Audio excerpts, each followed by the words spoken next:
శ్రీరామాయ నమః, శ్రీమతే రామానుజాయ నమః. భద్రాచలం శ్రీ సీతారామచంద్ర స్వామి వారి దేవస్థానంలో వార్షిక ఉత్సవాలలో భాగంగా శ్రావణ మాసాన్ని పురస్కరించుకొని మనకి పవిత్రోత్సవాలను నిర్వహించుకోవడం జరుగుతున్నది.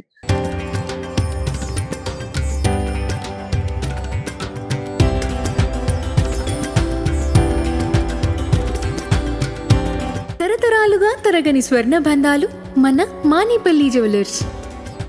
పూర్ణిమతో, శ్రావణ పూర్ణిమతో పరిపూర్తి అయ్యేటువంటి ఈ కార్యక్రమాలు మనకి ప్రతి సంవత్సరం కూడా శ్రావణ మాసంలో నిర్వహించుకోవడం జరుగుతున్నది.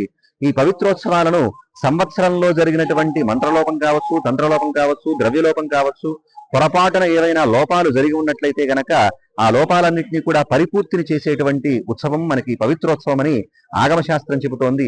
అటువంటి ఉత్సవాలను మనకి ఇందాక చెప్పుకున్నట్టుగా ప్రతి శ్రావణ మాసంలోనూ పాంచాన్నికంగా అంటే 5 రోజుల పాటు నిర్వహించడం జరుగుతుంది. దానిలో భాగంగా నిన్నటి రోజున అంకురారోపణ కార్యక్రమాన్ని నిర్వహించారు.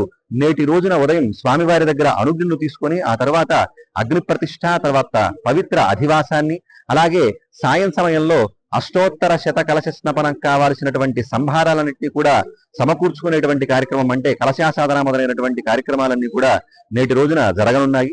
అలాగే రేపటి రోజున స్వామివారికి చాలా దివ్యంగా స్వామివారి యొక్క అష్టోత్తర శత కలశ స్నపన మొదలైనటువంటి కార్యక్రమాలు నిర్వహించుకోవడం జరుగుతుంది.